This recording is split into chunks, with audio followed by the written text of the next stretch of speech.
Espírito Santo, presidente do capítulo estudantil SPE-UFES, e serei o padrinho deste webinar em nome do capítulo estudantil SPE-UFES. O Grupo P&D no Brasil é um grupo formado por diversos capítulos estudantis com foco no P&D e temos como objetivo desenvolver e disseminar a cultura de pesquisa, desenvolvimento e inovação nos meios acadêmicos e também realizar o processo de integração com a indústria. Agora, para dar início ao nosso primeiro webinar, cujo tema é a importância do P&D para o sucesso do REAT, eu apresento vocês, os moderadores deste webinar, Marcelo Queiroz, gerente de projetos e contratos no Dopolab, da UFRJ, e a Maria Fernanda Oliveira, graduanda em Engenharia de Petróleo e pesquisadora na UFS. Sejam muito bem-vindos, Marcelo e Maria Fernanda. Passo a palavra para vocês agora.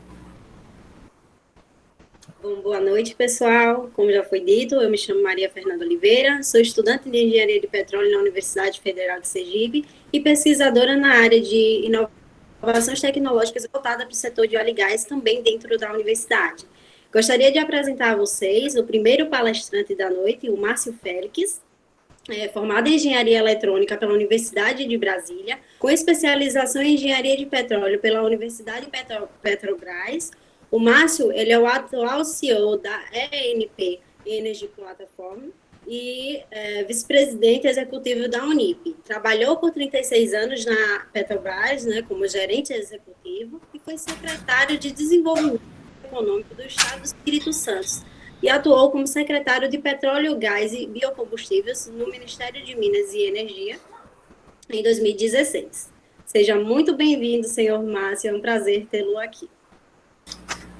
Boa tarde a todos. Como o Léo já deu a entrada, eu me chamo Marcelo Queiroz.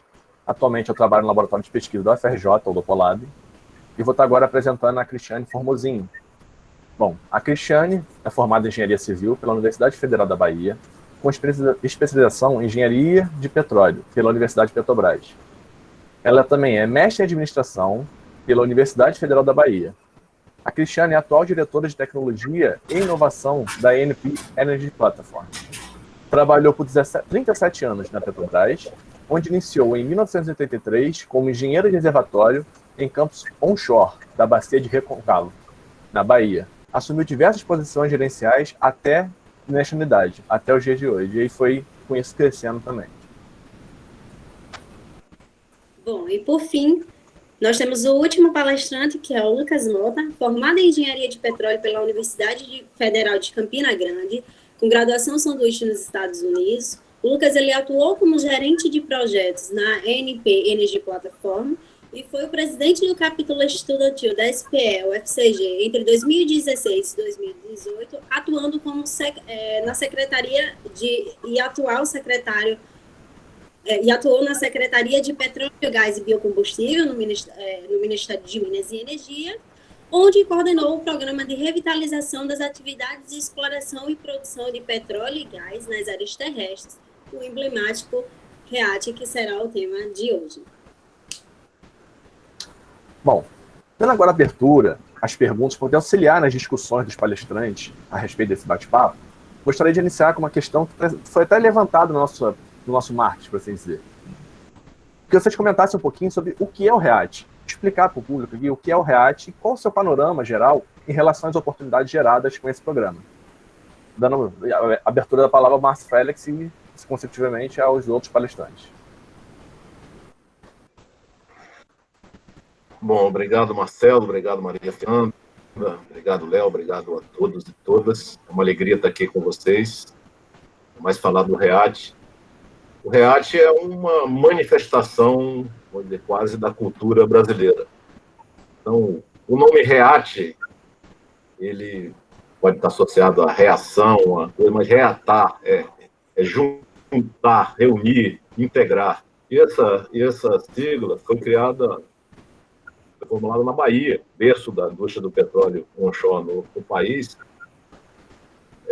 E então o nome foi colocado, até trabalhar depois o que significa a sigla significava algumas coisas, depois bota-se nome por extenso aí, que foi lido aí pela Maria Fernanda. Então, um programa de revitalização das atividades de exploração e produção terrestre. Tem como símbolo assim, a copaíba, que é uma árvore razoavelmente comum no Brasil, e também comum do lado oeste da África, ou seja, ela estava aí antes da divisão dos continentes. Então, aqui tem o pré-sal. Copaíba é uma árvore conhecida como pau de óleo, é uma árvore que dá um óleo medicinal, muito utilizado. E também tem um outro símbolo, que é o sabiá-laranjeira. O sabiá-laranjeira é uma ave símbolo do país, oficialmente, e que ela consome o frutinho da copaíba, leva esse fruto para outros locais, e ela faz com que essas pequenas árvores elas se multipliquem, um pequeno pássaro em pequenas árvores. Então, o REAT é isso. Isso é pegar atividades terrestres espalhadas, que estavam assim, com baixa autoestima, com baixo prestígio, e a gente vê que hoje o REAT é um tema, vamos dizer assim, dos que dão maior audiência nesse período de pandemia, dos webinars, essa série de webinars. Muitos deles estão tratando do onshore, é um público vibrante, acho que os resultados estão aí. Um país como o nosso, que tem 50 milhões de pessoas, mais de 50 milhões de pessoas inscritas nesse programa da ajuda dos R$600 mensais, o onshore está exatamente... A exploração e produção onshore ela acontece numa região que tem mais gente ainda demandando esses recursos e que pode, eu diria, substituir com muito mais propriedade, que fazer com que essa riqueza que o país tem seja colocado a serviço do desenvolvimento regional, da prosperidade, da melhoria, e de uma forma equilibrada com o meio ambiente, uma forma sustentável, equilibrando o econômico, o ambiental e o social. Então, isso é o REAT. Queria que talvez Cristiane e Lucas colocassem outras palavras, aí, outras tinturas aí no REAT. Muito bem, Márcio. Então, vou pegar um gancho aí, né, no que você está falando sobre a questão do significado da palavra REAT, né?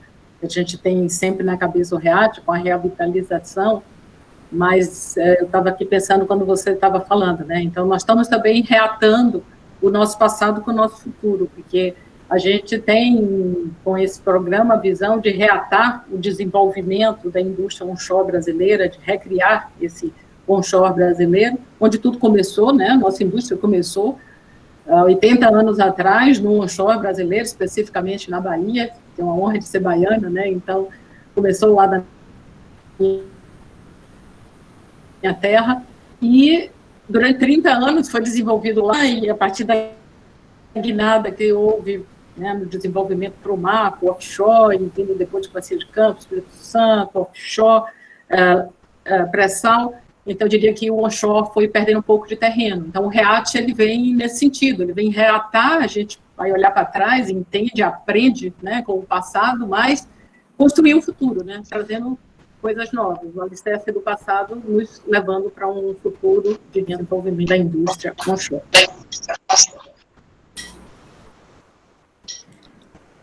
Eu queria complementar o Márcio e a Cristiane, mas anteriormente eu quero agradecer ao convite, né, ao Léo, ao Marcelo, a Maria Fernanda, o próprio Eduardo também, coordenando toda essa ação. Então, meu muito obrigado, é um prazer estar aqui com vocês.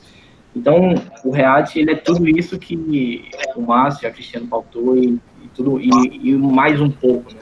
Então, talvez um outro R seria o R de redescoberta, né? De redescobrir o onshore. Então, o onshore, tudo começou no onshore, né? Então, depois, o onshore, com o passar do tempo, veio perdendo um pouco de importância a nível nacional, mas o REAT veio e resgatou tudo isso, né? Então, quando a gente fala de oportunidade, quais as oportunidades que serão geradas a partir do REAT, é bom olhar o que é que o REAT está tendo como meta, né? Então, uma meta bastante ambiciosa do REAT é a produção de 500 mil barris dia, né? Essa meta muito alavancada pela oferta permanente, né? Que hoje é o único meio de aquisição de blocos onshore, né? E vale salientar que todos os blocos, todas as áreas terrestres do Brasil estão disponíveis para oferta permanente. né? E muito catalisado também pelo desenvolvimento da Petrobras. Então, esse é o cenário futuro mirado pelo REAT. E dentro desse cenário, que busca cada vez mais uma construção de um ambiente regulatório e político favorável para a atração de investimentos, né? E assim gerar as oportunidades. E quando a gente fala de oportunidades, não são oportunidades somente para empresas, né? Empresas operadoras, consorciadas, sejam elas nacionais ou internacionais, mas oportunidade também para o empreendedorismo, né? Então, o empreendedorismo, esse empreendedorismo que nasce, tem como berço a própria universidade, né? Os pesquisadores, os estudantes, as empresas júniores. Então, assim, o REAT, a produção interna, abre um grande...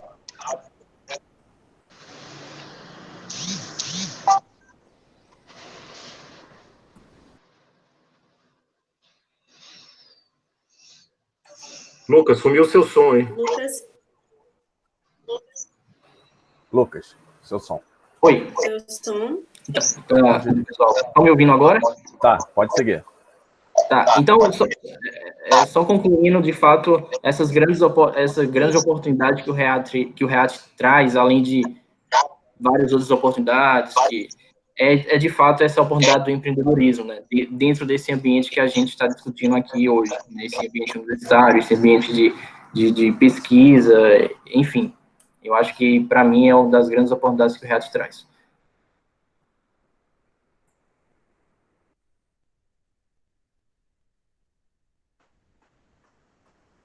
Perfeito.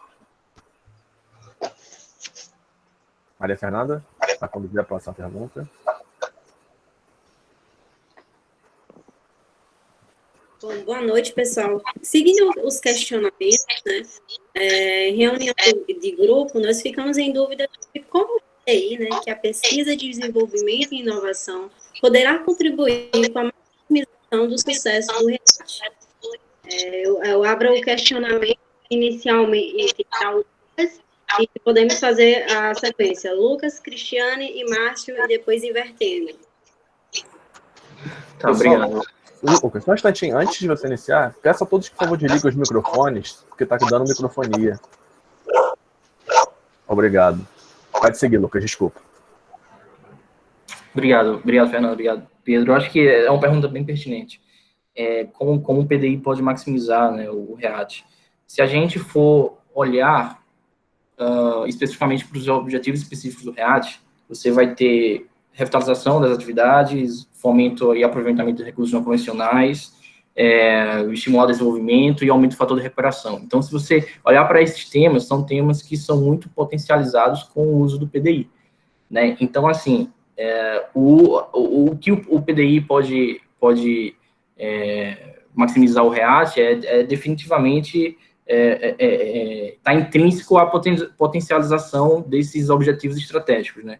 Então, eu acredito que nada mais combina, vamos dizer assim, entre os objetivos específicos do REAT, o que a gente pretende alcançar lá no futuro, e que isso pode ser muito potencializado com o uso de PDI, principalmente pelas universidades, né? Então, a gente sabe que o PDI se divide entre o uso dentro da própria empresa e o uso da universidade, mas a universidade sendo um celeiro, né, de novas tecnologias, de novas inovações. Então, eu acho que e principalmente essas universidades que estão, vamos dizer assim, mais distantes dos grandes centros industriais, dos grandes centros comerciais, que têm uma grande expertise, né, principalmente as universidades que estão naquelas regiões que ocorrem, de fato, a exploração e produção onshore. Então, eu acho que, de forma bem concisa, o PDI, de fato, pode maximizar todos os objetivos específicos propostos pelo REAT, né? Então, tudo isso sendo capitaneado, vamos dizer assim, pela academia. Então, eu acredito muito no PDI usado pela academia para potencializar os resultados do REAT.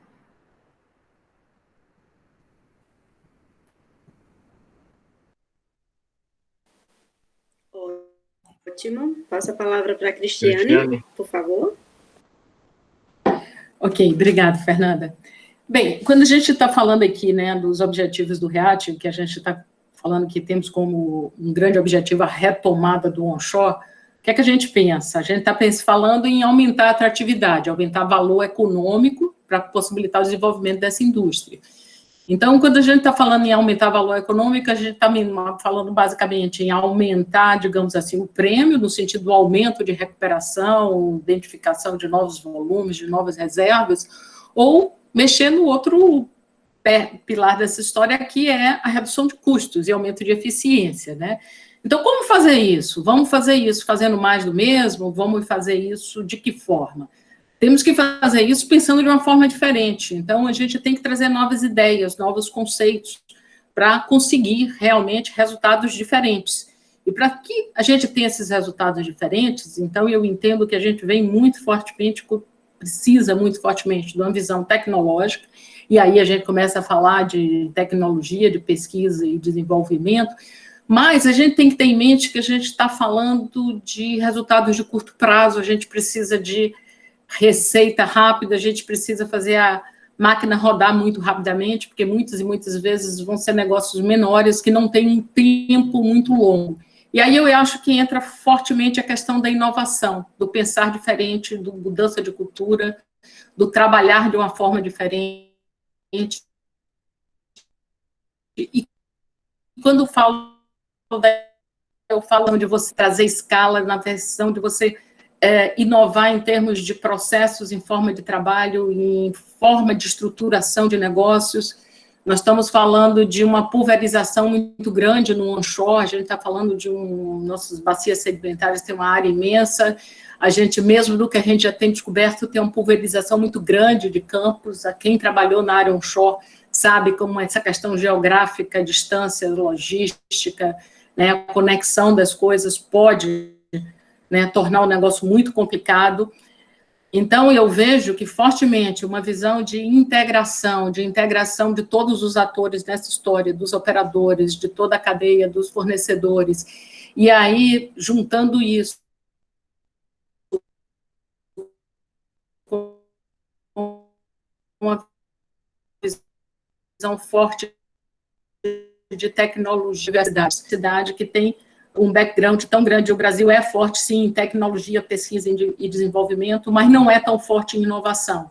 Então, como trazer todo esse conhecimento acadêmico para esse mundo empresarial? Como conectar as demandas das empresas e as suas necessidades com esse conhecimento que existe ou pode ser gerado?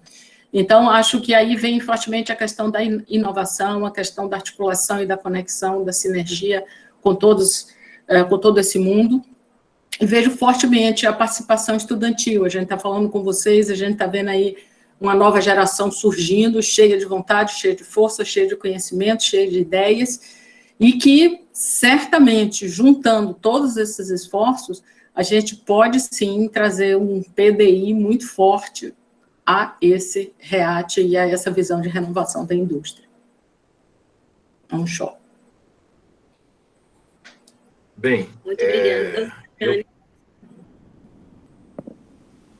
Bom, eu acho assim que quando se pensa no onshore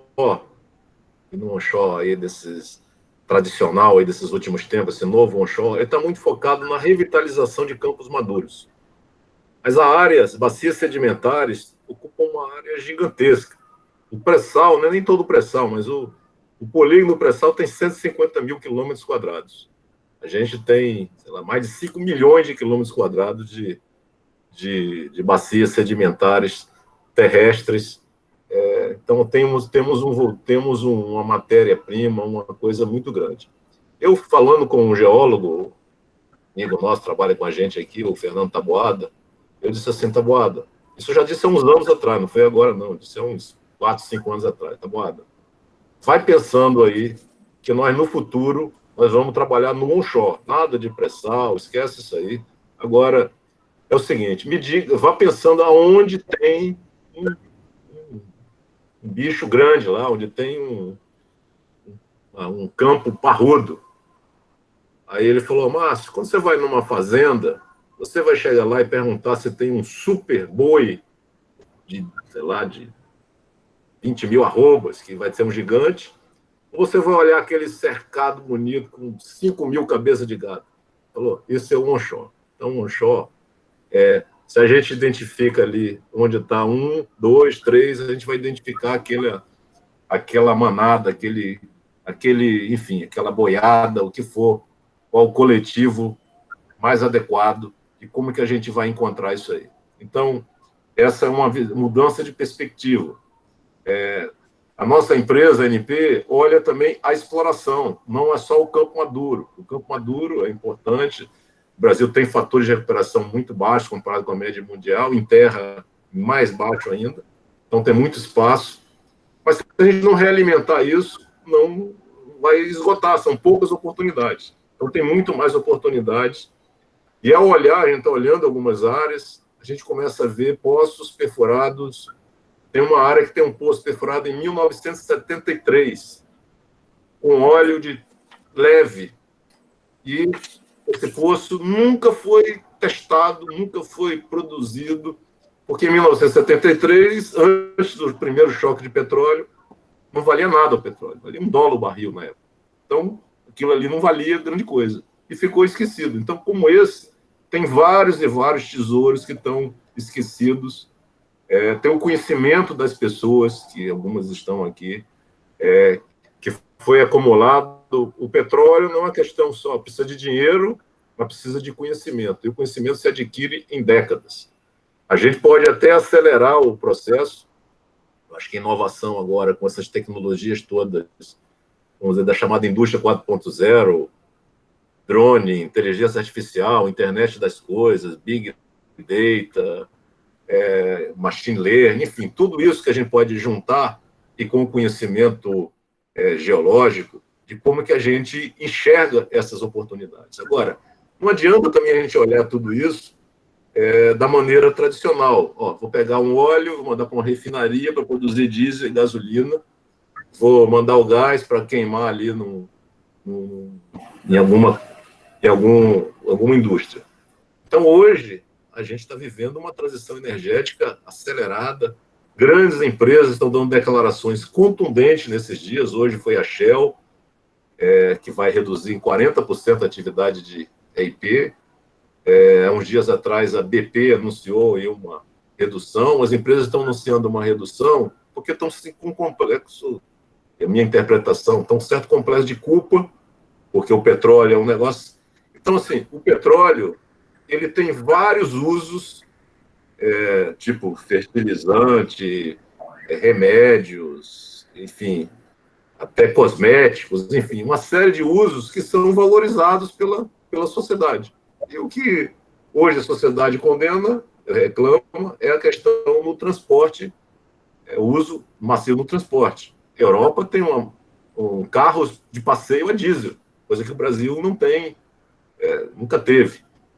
Então, assim, a gente tem que olhar isso aí e, como eu falei, a inovação é integrar o ambiental, vamos começar do ambiental, o social e o econômico.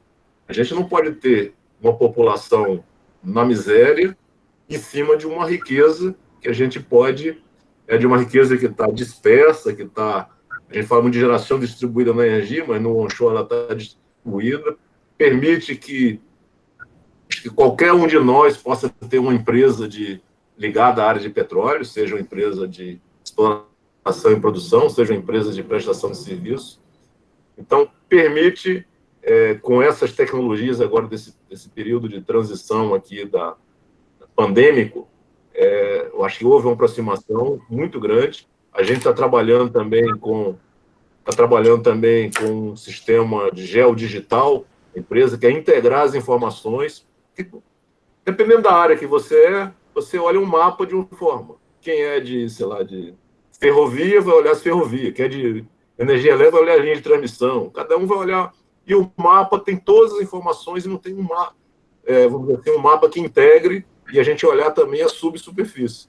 Então a gente está construindo algo que permita com que a gente faça descobertas, e eu brinco, descobertas semanais sem furar um único poço, só olhando o que já tem.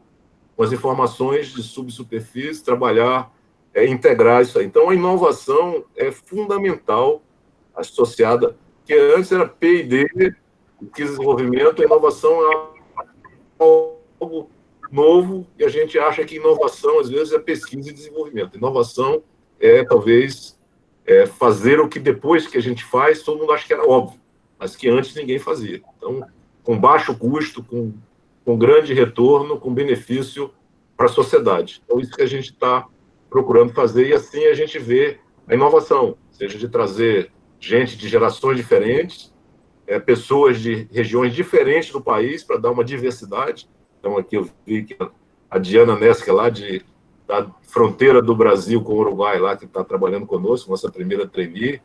Nós vamos lançar, já vamos começar aí daqui a pouco, o programa de estágio online, estágio à distância, para permitir que a pessoa continue na sua cidade, na sua universidade, e fazer com que possa trabalhar com a gente, trazer novas ideias, lançar equações, não de brincadeira, não só para estudo, para conhecimento, mas problemas reais que têm uma solução, motive as pessoas a dar uma solução. Como novos usos e sustentáveis do petróleo e gás, e não simplesmente abandonar.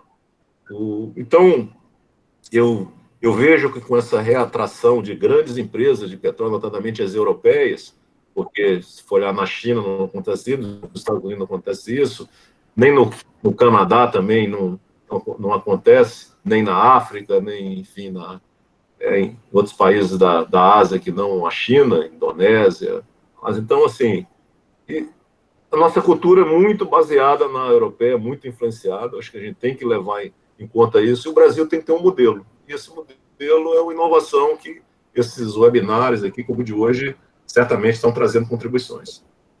É a minha contribuição agora desse momento aqui. Obrigado.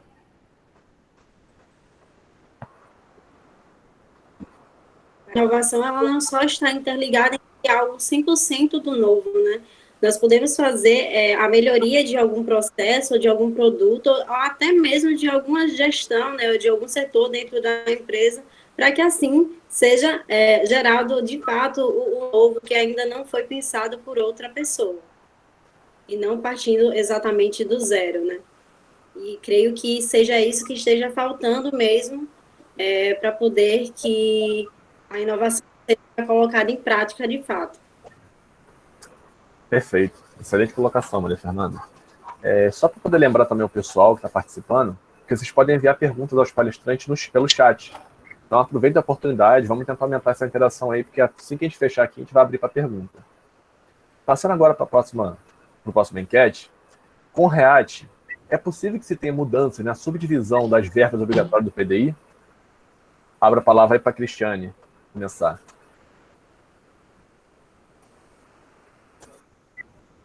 O REAT, ele tem, dentro do capítulo, né, do subcomitê que trabalhou em cima da questão do PDI, ele vem com essa preocupação, porque a gente sabe que grande parte, né, digamos, a maior parte das verbas, né, que vem das grandes empresas que estão pagando participação especial, que vem na direção do PDI, elas estão concentradas em empresas que estão atuando no offshore. E esse é um dilema, esse é, digamos assim, um grande desafio que o REAT pensou e discutiu, e vem com uma política de incentivo, né? Então, ele traz dentro, né, das suas políticas, das suas diretrizes, uma política de incentivo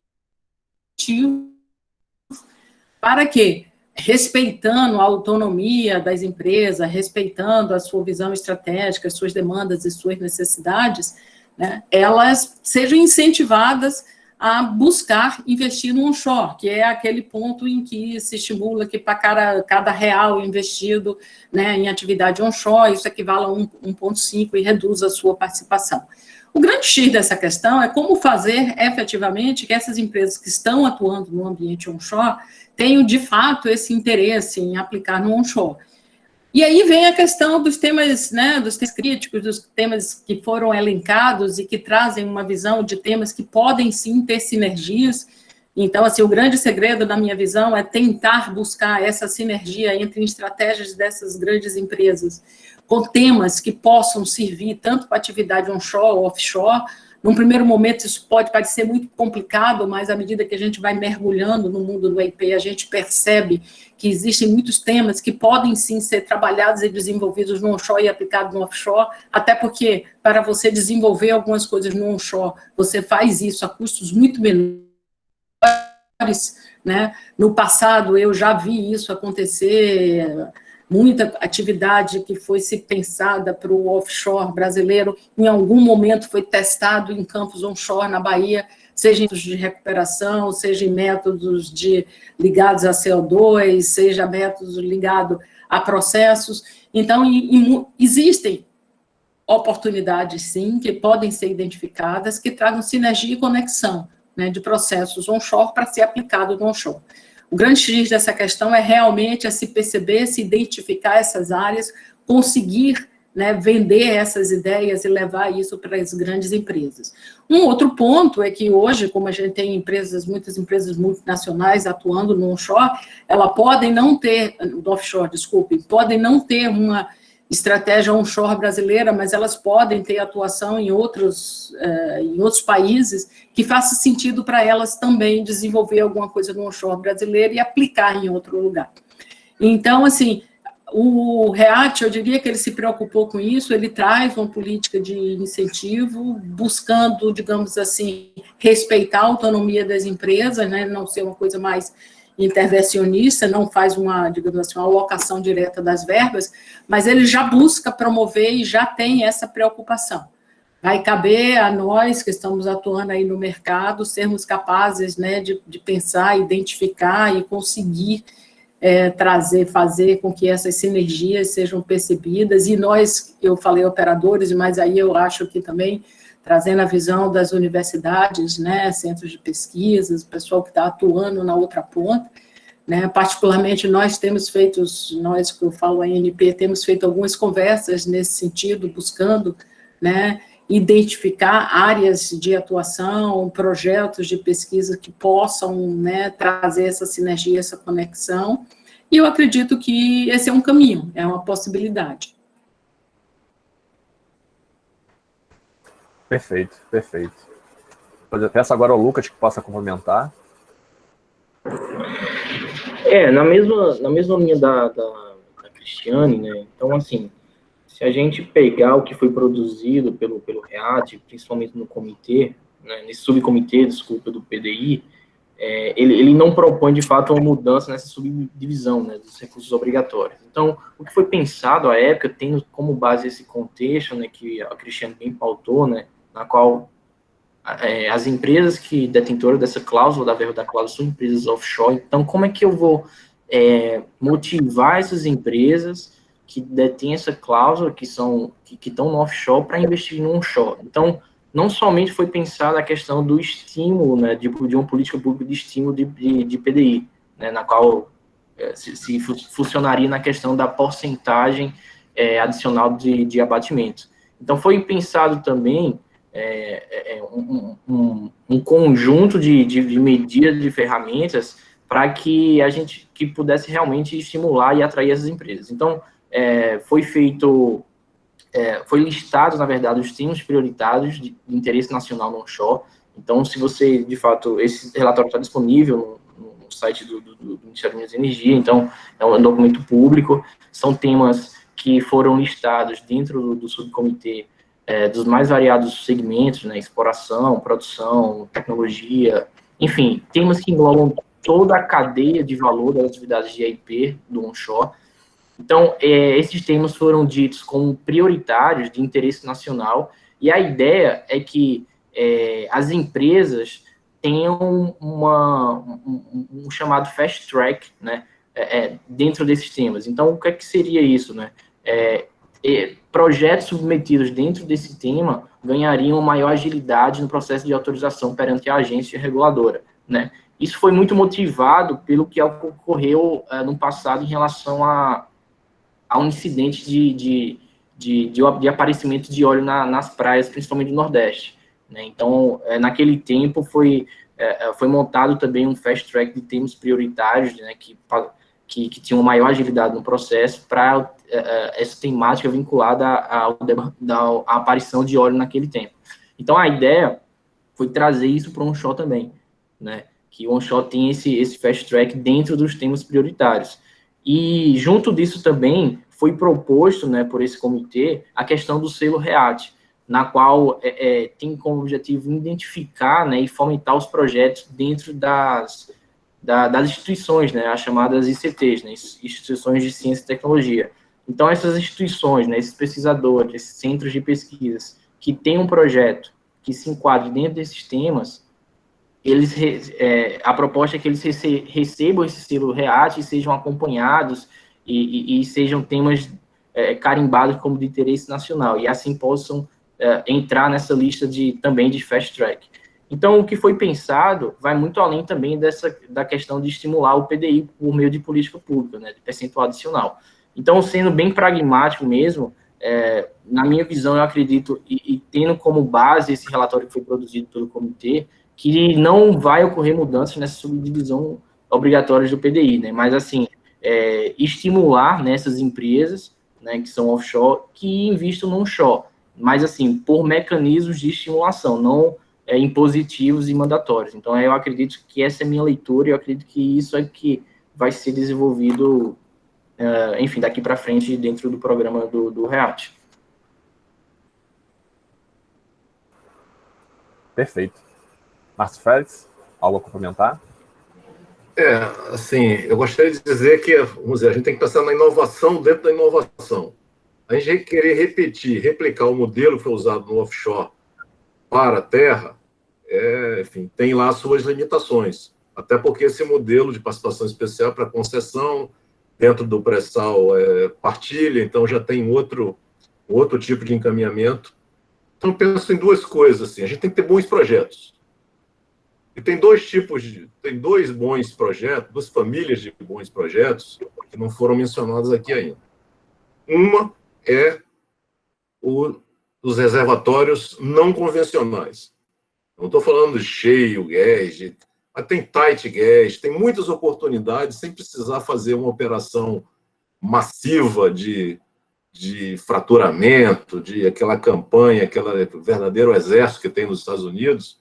Basta a gente olhar a bacia Neuquina, na Argentina, que a gente vê como que um país mal está sendo falado, mas a produção de gás em terra cresceu imensamente, ao ponto de já estão falando num gasoduto Uruguaiana, Porto Alegre, para colocar esse gás que vai estar sobrando na Argentina. Então, a gente tem muitos reservatórios não convencionais que não se confundem ainda com o cheio gás, com essa discussão ambiental. Tal. A gente tem algo para fazer nesse sentido. Aí entra na questão das operadoras que atuam no offshore aqui, mas atuam no onshore da Argentina. Podem ter essa conexão. Uma segunda coisa, que eu acho que é um espaço que está na moda agora, que é talvez mais fácil, é como o onshore contribui para a transição energética. E aí eu diria que temos assim armazenagem, captura e armazenagem de carbono, que pode ser feita no onshore. A questão de estocagem de gás, que o gás é o combustível da transição energética. A gente tem campos depletados aqui no Brasil que podem ser. O Brasil não tem nenhuma estocagem de gás até hoje, a não ser dentro dos dutos e dos navios de GNL. Então a gente precisa lançar um olhar, projetos diferentes, projetos que se integram com outros ecossistemas, seja com biocombustíveis, biogás, por que não uma refinaria que vai processar, refinaria seja híbrido flex, que processe combustíveis tradicionais e combustíveis renováveis aí. Então, assim, ao a gente misturar como é a história da nossa civilização, com a miscigenação racial, com o sincretismo religioso, a gente, de certa maneira, com a crise dos anos 70 do petróleo, veio o Proálcool, né, que é um grande programa de etanol, que é uma realidade mundial. Hoje, o Brasil, cerca de 50%, quase 50% do ciclo Otto é movido a etanol no Brasil. A gente sempre tem um complexo de inferioridade, de falar, de que é complexo de vira-lata, etc. Mas o carro mais sustentável do mundo hoje, ele é produzido no Brasil, é um carro híbrido flex, que é uma coisa, enfim, coisa de Brasil, porque híbrido e flex são quase sinônimos, mas o flex foi um conceito brasileiro, o híbrido do conceito internacional. Então, o carro que é elétrico ao mesmo tempo pode ser abastecido por gasolina misturado com etanol ou por 100% de etanol. Então, esse carro, o Toyota Corolla, lançado ano passado, ele tem a menor pegada comparado com qualquer veículo no mundo, mas a gente nem fala sobre isso. Montadoras japonesas estão no Brasil pesquisando célula de combustível com etanol, ou célula de combustível com gás, o que também torna o carro mais sustentável ainda, e a gente usa a infraestrutura toda que nós temos. Então, eu vejo assim, que tem linhas para pesquisa, desenvolvimento e inovação que não estão sendo exploradas. Querer fazer só coisa diretamente ligada ao petróleo, aí a competição é mais desigual. Acho que a gente tem que inovar também na abordagem.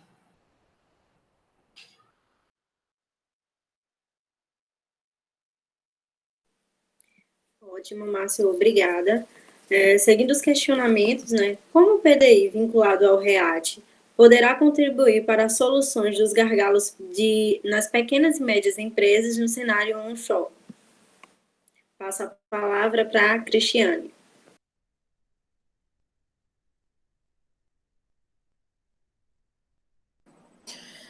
Bom, Fernanda, um pouco em cima do que a gente já vinha falando, né? Então, para que a gente desenvolva o onshore, e aí a gente está falando da verba do PDI, o PDI interferindo nisso, a gente vai ter que trabalhar em cima de novas ideias e novos conceitos. Márcio acabou de falar aí sobre a questão de novas ideias em termos de exploração.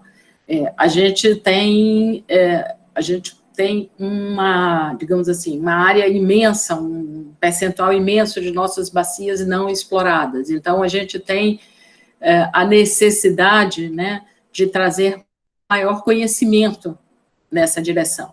Então, para que a gente possa aumentar as nossas descobertas, os nossos volumes, a gente precisa ter novos modelos e novos conceitos. Novos modelos e novos conceitos vão vir em cima de pesquisas, de estudos, de investimentos nessa área. Quando a gente está falando para que as empresas diretamente iniciem um trabalho de exploração, de produção, elas passam por um longo período de exploração, e a exploração passa por um período de conhecimento básico de bacias, que ele é razoavelmente longo e oneroso, ele precisa de pesquisa, ele precisa de investimentos, e isso é uma questão crítica, e eu acho que para um país como o Brasil, continental e com, digamos assim, com as áreas de bacias que tem, essa é uma questão chave. Estamos falando de exploração, mas estamos falando também no gargalo de campos, né, maduros, marginais, ou campos menores, ou em desenvolvimento, seja lá o quê. Então, a gente vem com a questão da necessidade que a gente já comentou aqui, de tecnologia e inovação para o aumento de recuperação. É muito interessante que, quando a gente fala em aumento de reservas e de recuperação, mesmo em campos maduros, a gente pega campos que aparentemente, por algum olhar, já esteja exaurido, olhando ele à luz de novas ideias, de novos conceitos, descobre-se formas, ou às vezes horizontes não pensados anteriormente, que pode sim aumentar a recuperação dessa área. A gente tem a questão do gargalo econômico, e aí eu acho que vem de custos, né? Então, aí eu acho que vem muito na linha da escala, da sinergia, da conexão com fornecedores, conexão com toda a cadeia, no pensar em projetos de forma integrada, porque quando você pensa em projetos de onshore, pulverizados, em projetos menores, aí os custos muitas vezes inviabilizam. Mas se você pensa na integração e na sinergia de várias áreas, na estruturação de projetos comuns, a gente já vem, e com outra escala, já vem com outra possibilidade de desenvolvimento. Isso tem a ver com pesquisa, desenvolvimento e inovação? Sim, tem a ver com tudo isso, porque tem a ver com inovação, com nova força, mesmo falou, em novos processos, em novas maneiras de falar, em novas maneiras de gerenciar. Estamos falando da necessidade da mudança de pensar a forma de fazer negócios, de inovar na maneira de trabalhar. Márcio trouxe aí na fala dele, um pouquinho atrás, a questão de pensar também na sinergia entre negócios. muitas vezes a sinergia entre o negócio da exploração e produção, mas com outras riquezas minerais ou outros tipos de negócio, seja eles ligados à agricultura ou qualquer outro desenvolvimento local que possa viabilizar. Então, todas essas questões estão conectadas e todas essas questões são gargalos para as pequenas e médias empresas. Então, é o pensar diferente, trabalhar diferente, encontrar novos modelos técnicos ou novos modelos processuais para que a gente possa tirar esses gargalos, porque basicamente o gargalo é técnico e econômico, a gente está falando sempre em economicidade das áreas. Perfeito, Cristiane, muito obrigada pela contribuição. Eu vou passar a palavra para o Lucas. Por favor, Lucas. De fato, a questão dos gargalos, né, as pequenas e médias empresas, a diminuição de custo, né, tanto em aspectos técnicos operacionais, eu acho que é uma unanimidade entre todas, né, então, o uso de verba, e quando eu falo verba, não seria somente cláusula da PDI, né, o que está no contrato, mas, assim, todo o uso de verba PDI, direcionadas a essas questões técnicas e operacionais, sempre visando a questão de diminuição de custos. Mas um outro ponto também que eu queria levantar aqui, que talvez até é pouquíssimo levantado, é que se você for nas pequenas e médias empresas, um dos maiores gargalos que todas vão levantar são a questão dos gargalos regulatórios. Então, por que não você investir esse tipo de verba também na questão de estudos regulatórios, a questão de melhores políticas, enfim, no aperfeiçoamento dessa parte que já existe, né? Eu sei que não é algo, talvez, nada trivial, isso não seja comum de acontecer, mas eu acho que é um problema que pequenas e médias empresas, elas sofrem com isso, e que eu acho que isso poderia, enfim, ser até mesmo estimulado dentro da questão da cláusula de PDI. Né? Além de tudo isso, o estímulo também dos estudantes, né? Dos pesquisadores com essa área, né? Então, dizer ao estudante também, o engenheiro de petróleo, que se ele quiser atuar, enfim, com regulação, se ele quiser atuar com política pública, isso é possível sim, ele não vai deixar de ser engenheiro de petróleo, ele vai atuar como engenheiro de petróleo, mas do outro lado, vamos dizer assim, e contribuindo muito com a sociedade, com o país dele. Então, assim, talvez isso também tenha que ser incentivado, né? Tanto até mesmo dentro das próprias universidades, dos próprios cursos.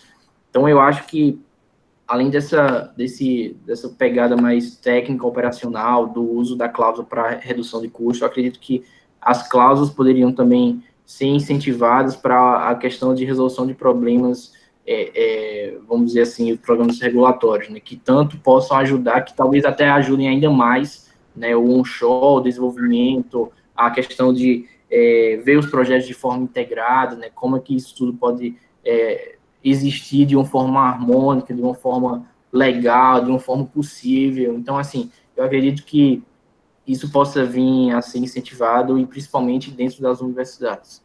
Então, acho que minha contribuição sendo um pouco diferente da Cristiane, acrescentando também a contribuição da Cristiane, acho que pode ser nesse sentido também. Perfeita colocação, Lucas. Realmente, né, a gente potencializar mais, né, a visão voltada para um onshore e sair fazer com que o nosso pensamento saia um pouco da caixa, né? Voltarmos as nossas pesquisas para a área de regulamentação, regulação, olhar num amplo cenário dentro da universidade. Poucas são as pesquisas que são voltadas de fato para essas áreas quando se tem, né? Passo a palavra agora para o Marcelo. Obrigada, Lucas. Perfeito.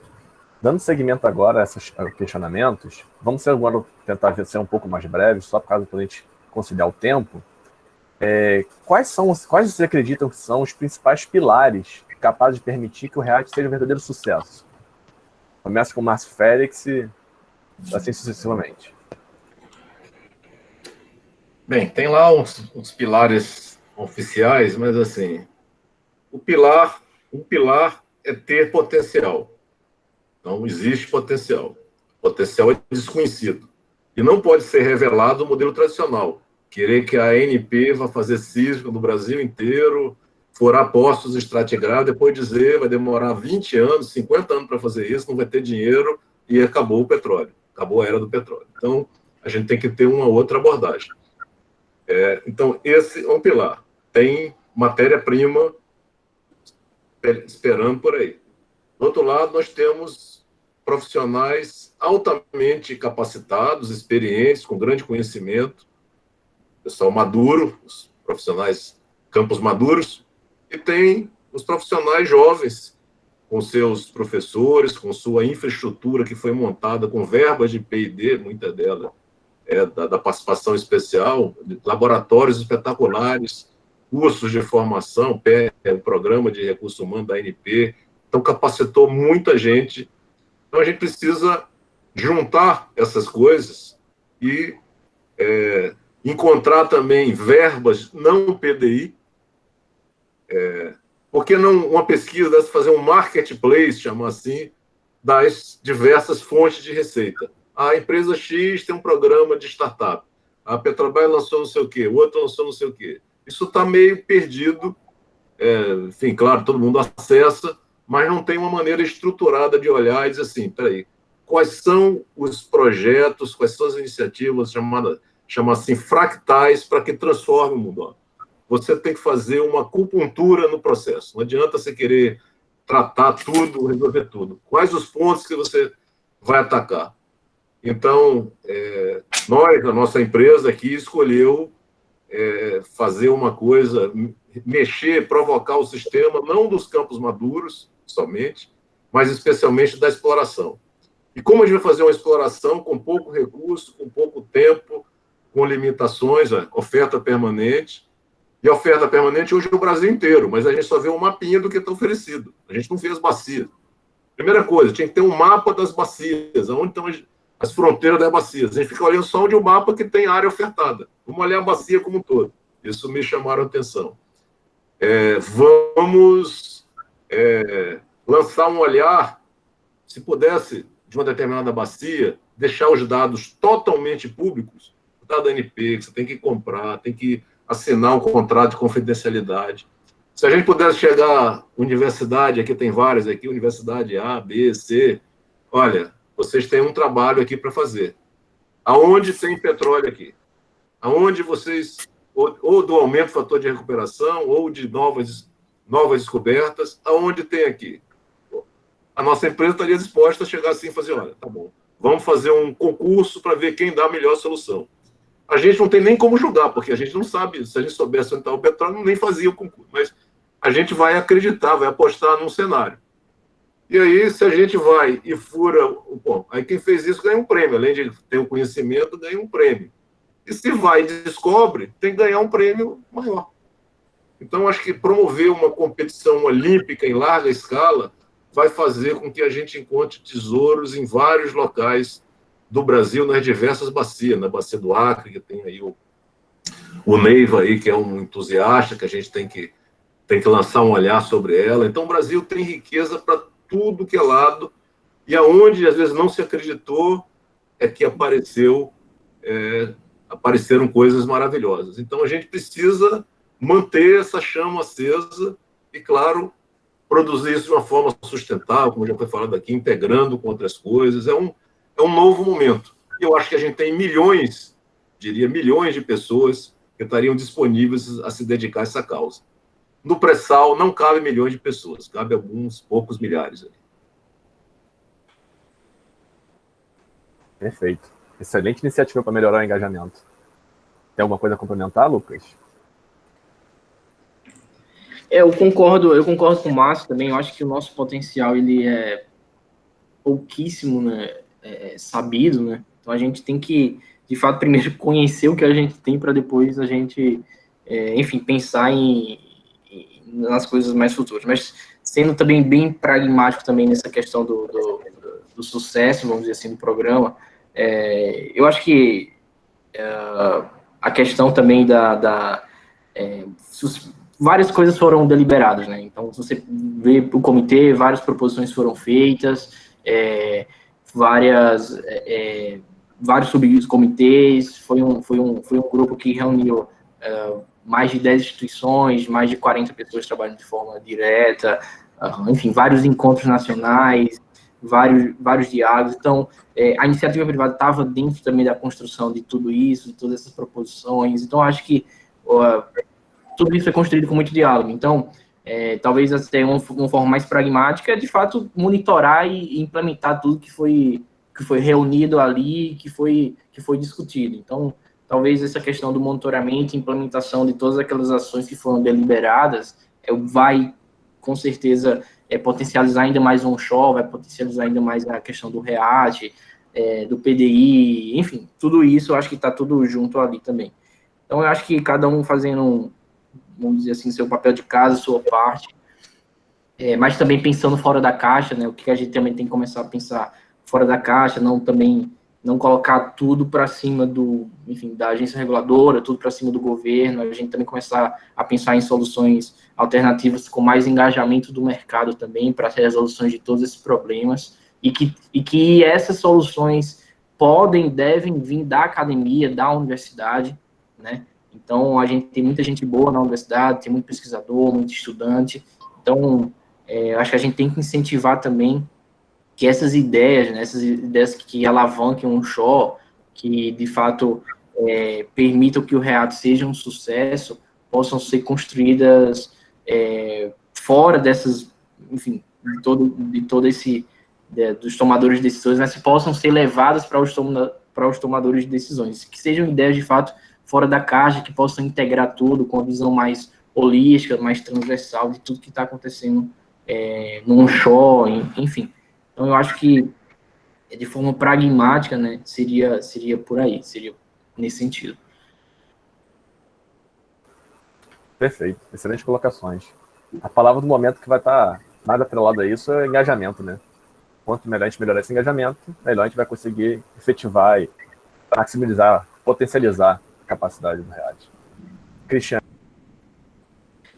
Bom, eu acredito que, assim, a primeira palavra do primeiro pilar do REAT é vontade. A vontade eu acho que ela está aí, a vontade política, a vontade regulatória, a vontade da sociedade, a vontade que a gente está vendo aí com todo esse movimento em torno do onshore, que tem causado tanto interesse, tantas pessoas conectadas a isso. O segundo, o Márcio falou aí uma coisa muito importante, o Lucas reforçou, que é o potencial. Assim, nós não temos dúvida que o potencial existe, o potencial está aí. Mas tem uma questão que eu queria ressaltar, que para que a gente chegue a esse potencial, é a questão da informação. Para essa informação, nós precisamos de dados. Então, é muito importante que os dados que existem, e que muitos deles estão esparsos, estão em locais diferentes e não estão exatamente tão facilmente disponíveis, né? Que esses dados possam estar de uma forma que sejam disponibilizados de uma forma integrada para que eles se transformem em informação.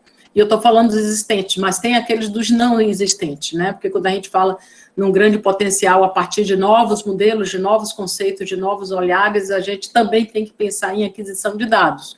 E aí, para essa aquisição de dados, e aí a gente está falando muito numa área de G&G, né? Que a gente tem que pensar em como, né, adquirir dados que nos leve realmente a novos conceitos, a novos modelos, para que a gente possa fazer essa exploração diferenciada, a gente precisa encontrar um caminho para essa aquisição de dados, seja ela pela integração de empresas, seja pela sinergia de projetos cooperativos, seja ela por incentivos, mas eu acho que essa questão da aquisição de dados e a transformação deles em informação, ela é muito importante, ela é um caminho crítico para que a gente, de fato, chegue a esse potencial de uma forma mais eficaz, mais rápida e eficaz para todos. Perfeito. Vamos abrir agora para as perguntas do público. A Maria Fernanda vai começar lendo a primeira. Maria Fernanda. Está meio congelado. A imagem dela deu uma travada. Ela saiu. Saiu, deve voltar já. Então eu vou começar lendo a primeira aqui. Bem, a primeira pergunta foi: o PDI para o onshore, em link com o REAT, Vocês acham que nós precisamos aumentar o fator de recuperação mais ainda? Aumentar... Peraí, como é que foi? Precisamos aumentar o fator de recuperação mais ainda. Aumentar e muito a fração recuperada. Você já tem alguma ideia de como proceder isso? A pergunta ficou um pouco mal formulada, mas... Quer que repita? Bom, deixa eu ver se eu entendi a pergunta seguinte, que o PDI normalmente é voltado para aumento do fator de recuperação. Isso. Se a gente pega a história do Brasil a partir de 1500, quando os nossos amigos portugueses chegaram aqui, qual era o modelo, não só com os portugueses, com os espanhóis, com holandeses, com outros franceses, outros que estiveram por aqui naquele período, lá para trás, tem uma riqueza no determinado local, pau-brasil, vai lá, tira todo o pau-brasil que tem ali, agora está mais difícil, o pau-brasil está em cima do morro, vamos para outro lugar mais fácil, vamos para outro lugar mais fácil. Então, mal comparando, a gente foi deixando para trás um monte de óleo, e o gás nem chegou a deixar para trás, porque nem interessava. Então, esse gás... Então, assim, revisitar tudo isso, a gente encontra várias oportunidades de aumentar o fator de recuperação. O onshore tem isso também. Tem o caso aí do campo de Peregrino, que tem um exemplo de sucesso num campo complicado, do reservatório complicado, de ter um fator de recuperação mais alto, porque é uma abordagem de sustentabilidade da Noruega. Quando a indústria do petróleo começou a se formar nos anos 1960, a Noruega fez os 10 mandamentos do petróleo, e que um deles não podia deixar o petróleo para trás. Não pode... aqui deu 30% de fator de recuperação, tá bom, vamos para outro lugar. Não. Então hoje caminhando para os 60% em alguns campos. E alguém diz, não, mas é só porque lá a geologia é favorável. Mas estão fazendo aqui no Brasil e em outros locais. Então, é uma atitude. Eu vou entrar e vou ficar até o final. Eu vou buscar até o movimento que tem nos jovens aí, até o último barril. Então, vamos buscar isso aí.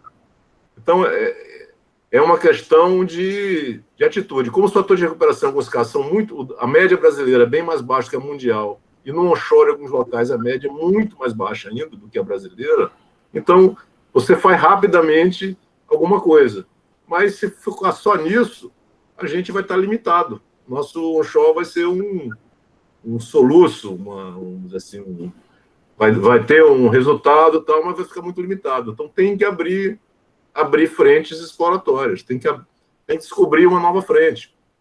Parnaíba, parabéns à Eneva aí, que abriu e está trabalhando em fronteira na Bacia dos Solimões, Bacia do Amazonas, que são fronteiras pouco visitadas, extremamente desafiadoras, mas que estão lá.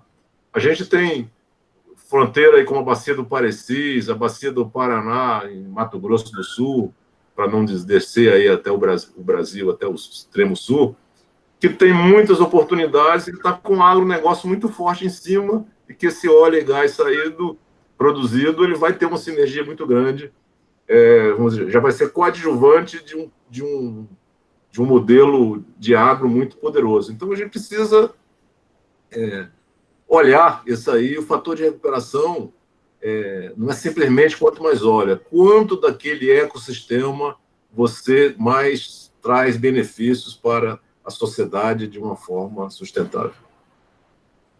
É isso. Perfeito.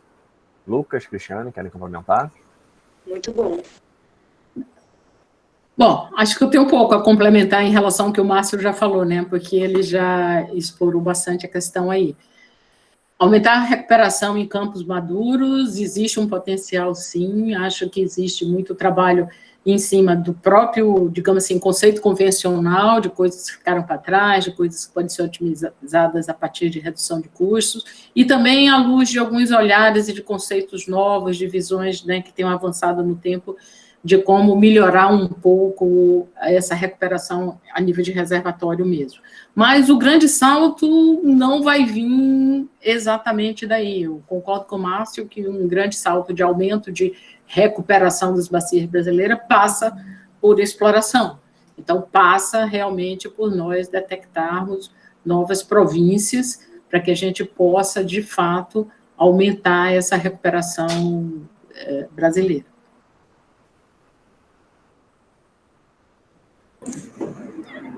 Eu só concordando.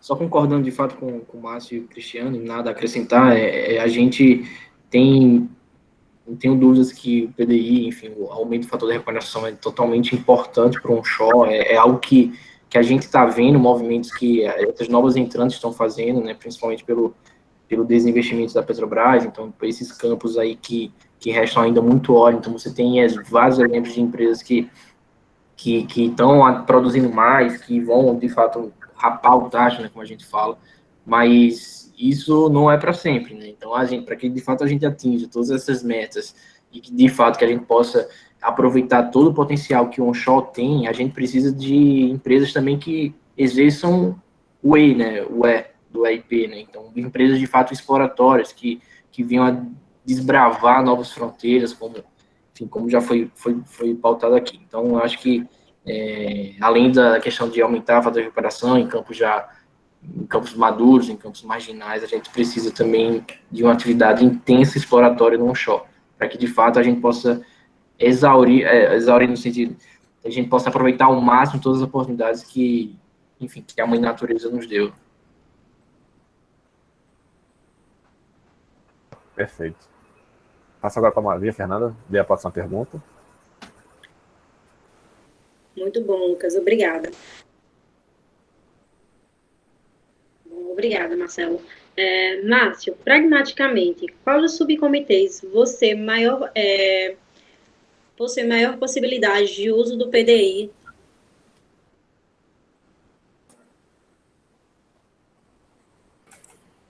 Tem vamos dizer assim, uma frase aí do futebol que eu gosto de usar, alguns filósofos do futebol escreveram algumas coisas que se aplicam, são metáforas que se aplicam para tudo, né? Para a vida, né? Então tem um Neném Prancha, que foi uma figura, e que ele criou uma frase que diz assim: quem pede, recebe, quem se desloca tem preferência. Então, qual que vai ser o mais privilegiado? É aquele que vai apresentar o melhor, vai pedir, olha, estou aqui na fila, mas vai apresentar o melhor projeto, vai estar na melhor posição para receber o projeto. Então, eu acho que não é...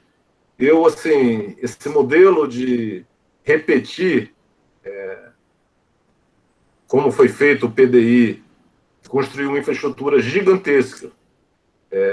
E hoje tem laboratórios assim, ociosos em vários lugares do Brasil, com pessoas altamente capacitadas, que precisa de projeto.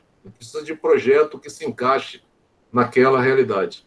E é um custo mínimo, com benefício máximo, e considerando verbas, não essas verbas ANP, de participação especial, mas o marketplace das verbas que estão aí, que cada empresa está procurando puxar. Você vai num parque Cimatec, perto aí de Salvador, aí, que é uma estrutura que no primeiro mundo, podia estar na Alemanha, podia estar, sei lá, nos países mais...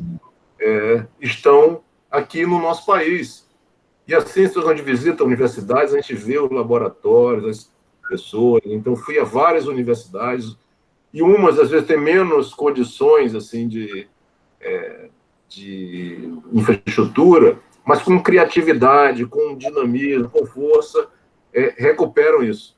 Então, é impressionante que o Brasil tem universidades de engenharia de petróleo, cursos de engenharia de petróleo, e também geologia, a geologia é mais amplo, né? Que estão nos mais, assim, não óbvios locais, vamos chamar assim. E que esse pessoal está estudando, está vindo, tem uma competência, tem os professores, tem uma abnegação. Então, como é que a gente transforma isso? Tem que montar uma rede. Então, essa rede que vocês estão fazendo aqui de PDI, dos capítulos estudantis, é uma iniciativa sensacional nesse sentido, de criar um ambiente onde as pessoas começam a enxergar as oportunidades. Não é assim, olha, tem uma fila, dá para ir em Brasília, Lucas, você que trabalhou em Brasília, dá para me levar lá para eu pedir, bater na porta lá para conseguir a verba? Então, esse é um modelo que eu espero que esteja em desuso no Brasil. Senão vai ter, para quem é que me ajuda tal. Vamos levar o melhor projeto. A verba vai estar no mundo, disponível. É fazer esse match.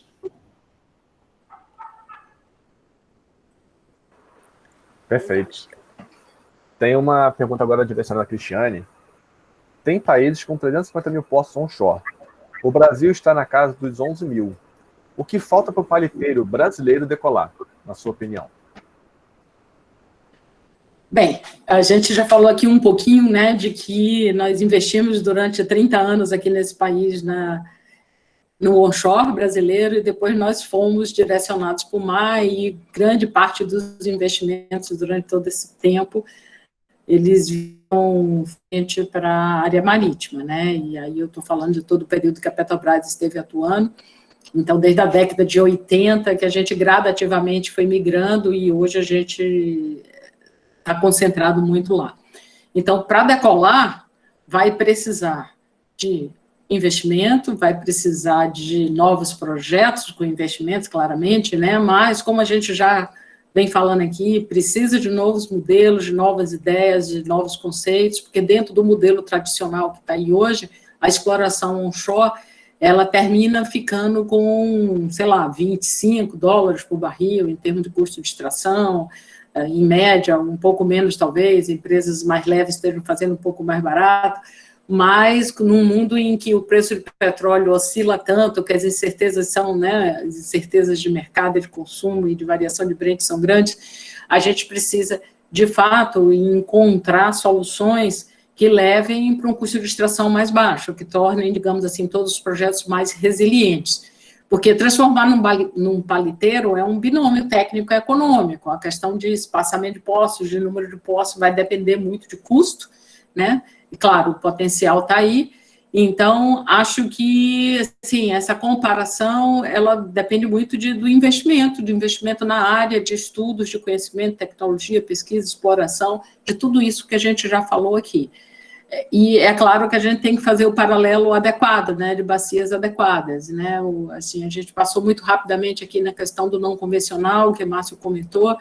Então, um paliteiro de não convencionais aqui no Brasil, talvez a gente ainda esteja um pouco distante. Quando a gente pensa no não convencional nos Estados Unidos, a gente sabe que os reservatórios lá são bem mais rasos, a custo bem mais baixo, com outra escala de indústria.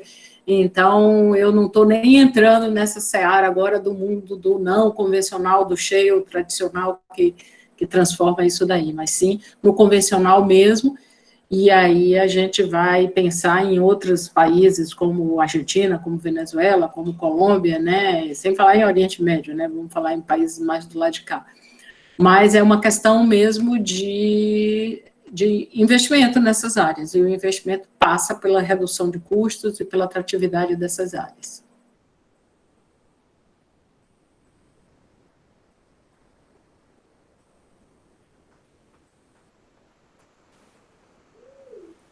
Perfeito, obrigado. Passo agora a palavra para a Maria Fernanda, fazer a próxima pergunta.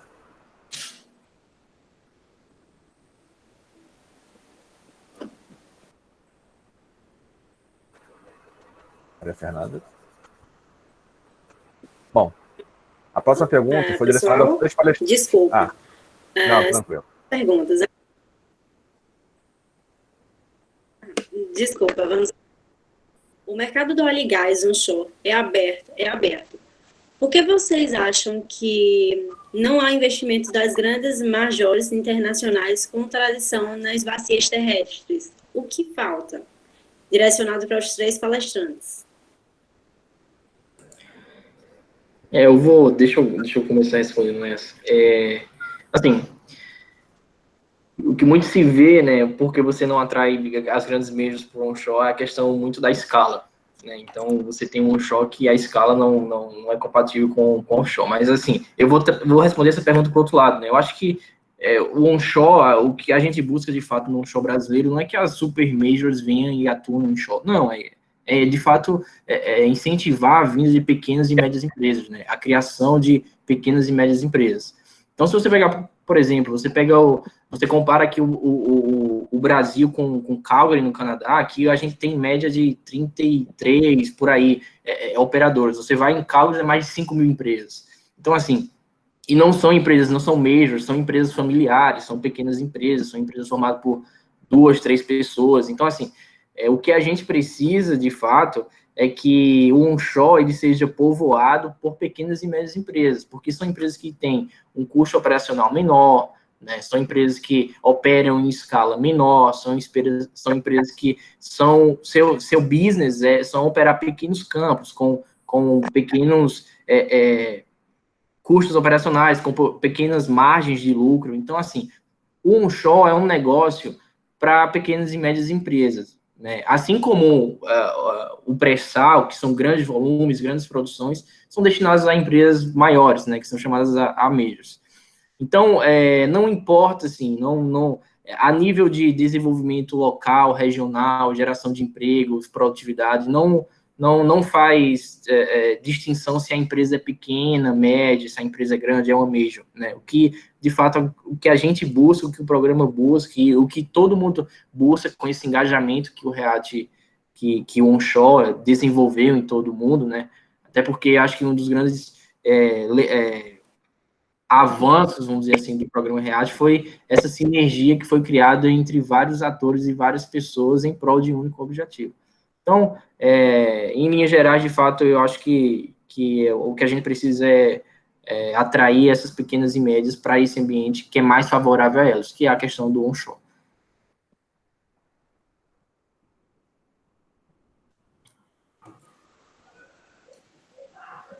Bom, se eu puder complementar, Perfeito. nós já tivemos algumas grandes empresas atuando no onshore no Brasil. O que acontece? Essas empresas, elas hoje são escravas da imagem. Então, elas, assim como não atuam no onshore no Brasil, não atuam no onshore da África, não atuam no onshore de várias regiões onde tem problemas sociais, onde tem floresta, onde... nem, quer dizer, tem Amazônia no Brasil, o cara está no Rio de Janeiro, está se falando da Amazônia, tá? Se estiver em terra em algum lugar, está falando da Mata Atlântica, do mico-leão dourado, está não sei aonde. Então, tudo isso é muito sensível.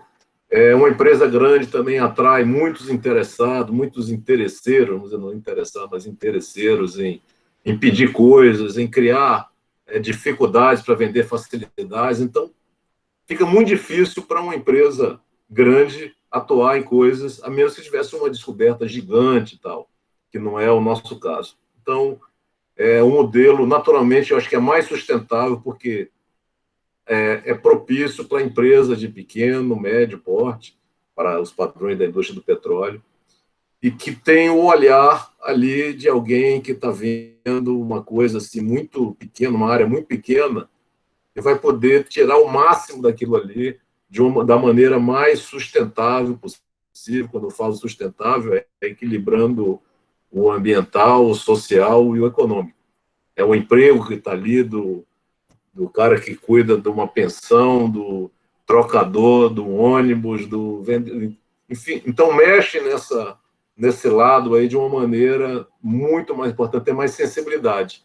Uma grande empresa vai ter que saber, peraí, eu vou entrar aqui, vou patrocinar o negócio, Então, e as grandes empresas europeias, elas estão declarando que vão se retirar, que o petróleo está chegando num pico, nós já vamos começar a diminuir, nós não vamos entrar em determinadas áreas, Ártico, estamos fora, enfim. Então, elas estão se auto-punindo. A gente teve aqui na Foz do Amazonas, questão do Greenpeace, que questionou, as empresas estão desistindo de ir para lá. Não é porque teve dificuldade de licenciamento e tal, mas se fosse outra época, agora as mesmas empresas estão na Guiana, estão ali próximo. Então, na Guiana Francesa, no Suriname e na Guiana. Então, vamos dizer assim, é uma questão... O Brasil é um país que tudo repercute mundialmente. Se discutindo aí as queimadas, etc. As empresas, então, têm uma grande preocupação com como associar a imagem. Por isso eu falei, vamos buscar projetos que melhorem a imagem delas sem elas entrarem. Captura de carbono, estocagem de gás, são projetos em harmonia, em sintonia, em sincretismo com biocombustíveis, com biogás. Então, é isso que...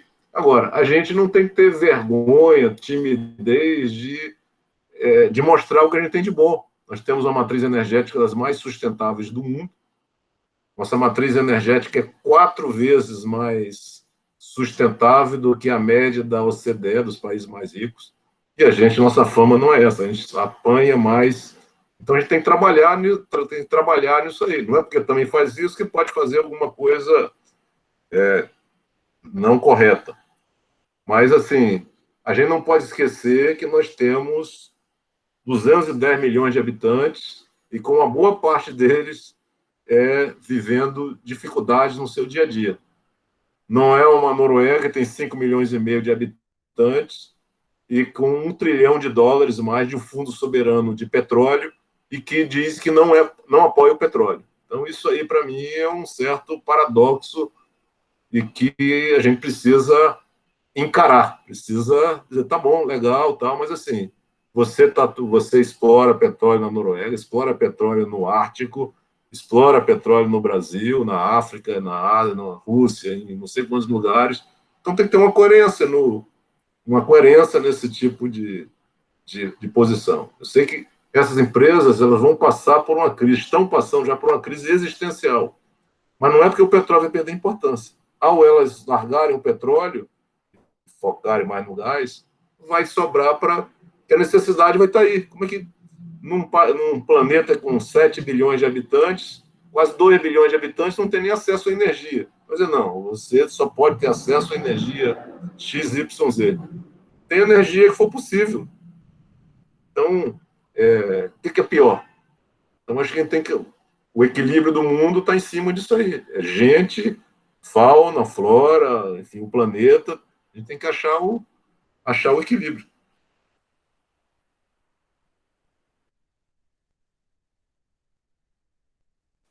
Muito bom, Márcio. Muito obrigada. Pessoal, nós tivemos diversas perguntas, mas como o tempo está curto, vamos fechar, né, agora com essa última pergunta, né, também aberta a todos os palestrantes. Vocês acham essencial direcionar verbas obrigatórias de PDI para levantamento de dados geofísicos, geológicos de onshore?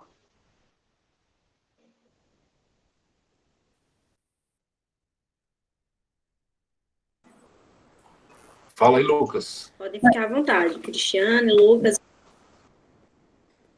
Bom, Fernanda, vou só... Olha, Fala, Lucas, depois eu complemento. Vai lá, fala você, depois eu complemento.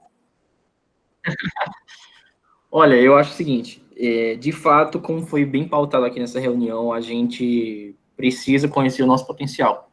Tá? Então, a gente só vai conhecer nosso potencial explorando, enfim, fazendo as atividades exploratórias, sísmica, enfim, dados, gravimetria, magnetometria, enfim, toda essa questão de... eu acho que isso foi feito no passado, né? Então, no passado, a ANP tinha programas, né, no PPA que exercia essa função, mesmo não, vamos dizer assim, ela não sendo uma atribuição, de fato, talvez até mesmo formal dela. O que eu acho é que, principalmente pelo momento que a gente vive, pelas posições, enfim, políticas do nosso país, eu acredito que você destinar hoje, mudar a questão da regulação e destinar esses recursos, né, carimbar esses recursos, vamos dizer assim, para uso de forma efetiva de exploração, eu acho que isso não é muito viável, né, eu acho que o entendimento hoje não é esse. Agora, por outro lado, eu acredito que o estímulo, né, por meios de políticas públicas, por meios até mesmo da regulação, que possam vir a estimular as empresas a destinarem verbas da cláusulas para fins exploratórios, sim, eu acredito que isso é possível, e é o que ocorre já hoje, né? Então, assim, um fato novo é que essa regulação do PDI, ela foi revista pela agência reguladora, e no começo do ano se deu a possibilidade de investir essas cláusulas em aquisição para fins de aquisição sísmica, enfim, para fins exploratórios. Então, eu acho que, sendo talvez até pragmático e realista, observando toda essa conjuntura que a gente vive. Eu acredito que você carimbar verbas para esse fim, mesmo que seja um fim totalmente nobre, como todos nós aqui já pautamos, eu acho que o caminho mais, talvez, ponderado e adequado seria a questão do estímulo, né, do incentivo ao uso dessas cláusulas e não a questão do mandatório, né, do carimbo da verba da cláusula. Bem, isso é a minha opinião.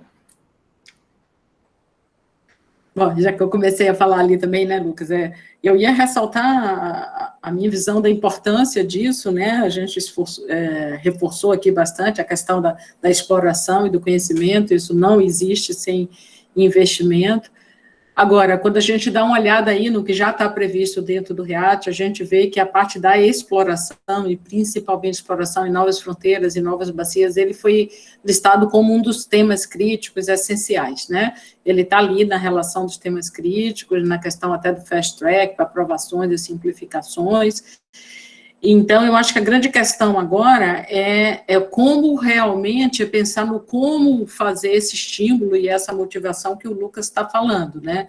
Toda a linha da regulação está no sentido de não ser intervencionista e não de obrigar, ok, mas pode-se pensar, talvez, mais à frente, ser mais criativo, ou repensar algumas formas e modelos que tragam esse estímulo e essa motivação, né?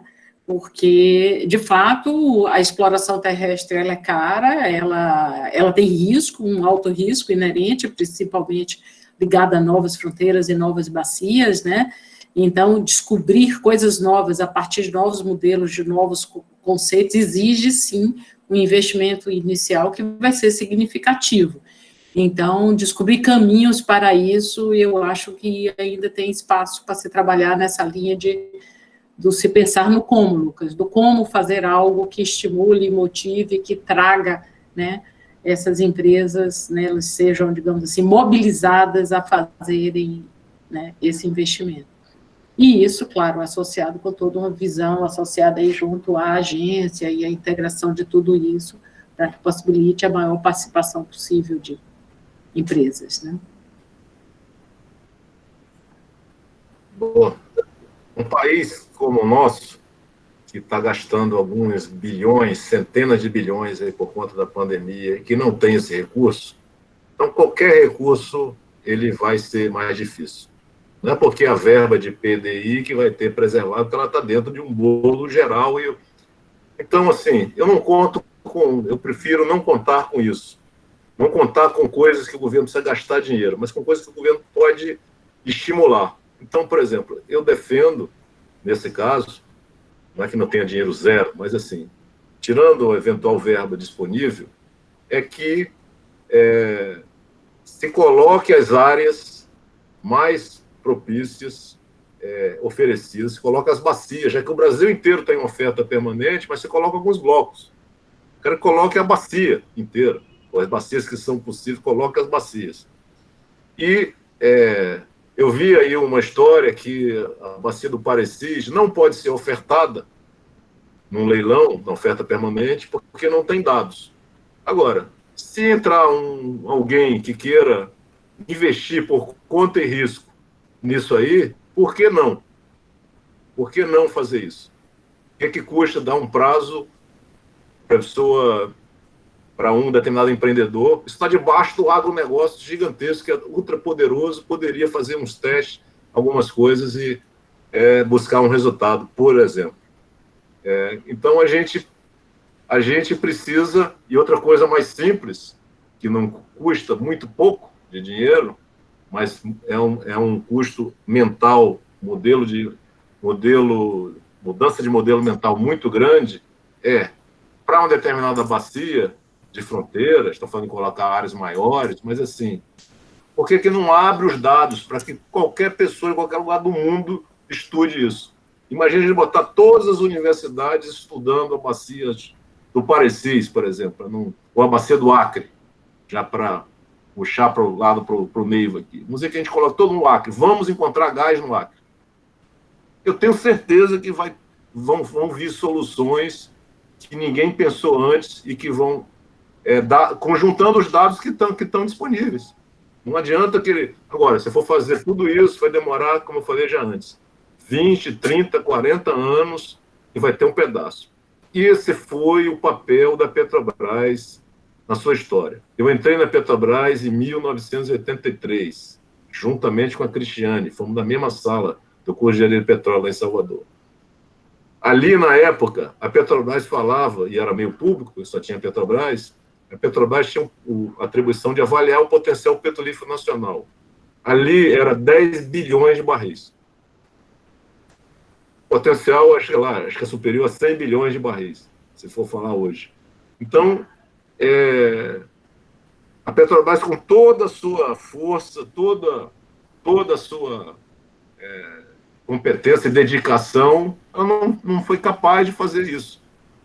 Quem é que vai fazer isso com muito menos recursos, um modelo com dificuldade ambiental, com uma agência tendo que fazer contratações cheias de regras, idas e vindas? Então, assim, não é factível para mim fazer isso aí. O que a gente precisa fazer é buscar um novo modelo de exploração, selecionar umas bacias-chave e botar ali as entradas e bandeiras para encontrar esmeralda, encontrar pedras preciosas, ouro, inclusive ouro negro. Então, acho que é isso aí que a gente tem que fazer.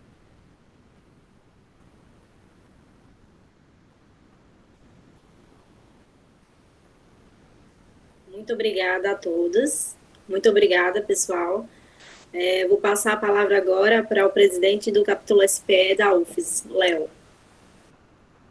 Boa noite, gostaria de agradecer a Cristiane, o Márcio e o Lucas por esse riquíssimo debate. Também gostaria de agradecer o Marcelo e a Maria Fernanda pela mediação desse webinar. E seguindo a nossa programação de webinars do grupo, apresento todos a madrinha da segunda webinar, a Larissa Almeida, presidente do capítulo estudantil SPE-UFS. Seja bem-vinda, Larissa, e passo agora a palavra para você.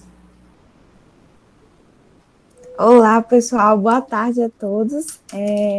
Como o Léo de Pietro falou, meu nome é Larissa Almeida, eu sou a presidente do capítulo aqui da Universidade Federal de Sergipe, e vou ser a madrinha do próximo webinar, que inclusive já tem data e hora marcada, vai ser no dia 5 de outubro, nesse mesmo horário, às 18 horas, e vai ser transmitido pelo YouTube. Então, no nosso próximo webinar, a gente tratará do tema PDI para o sucesso, a importância do PDI para o sucesso do REMAR. Nesse encontro, nós vamos ter a presença do Mauro Destri, que é um grande parceiro aqui do nosso grupo, e ele é o CEO da Destri Consulting, e também do Eduardo Costa, que é o CEO da Ouro Negro S.A. Então, já convido a vocês, todos que estão aqui participando, a participarem também desse nosso novo, da nosso próximo webinar. Não percam essa chance e espero todos vocês lá, certo? E mais informações serão divulgadas aí nas redes sociais dos capítulos e também na página do LinkedIn lá do grupo SPE PDI. Obrigada a todos. Boa noite a todos, muito obrigado. Até a próxima. Boa noite a todos, obrigada, foi um prazer estar aqui com vocês. Boa noite, pessoal. Prazer estar com vocês. Boa noite a todos. Muito obrigada. Um abraço. Boa noite, pessoal. Foi um prazer. Boa noite.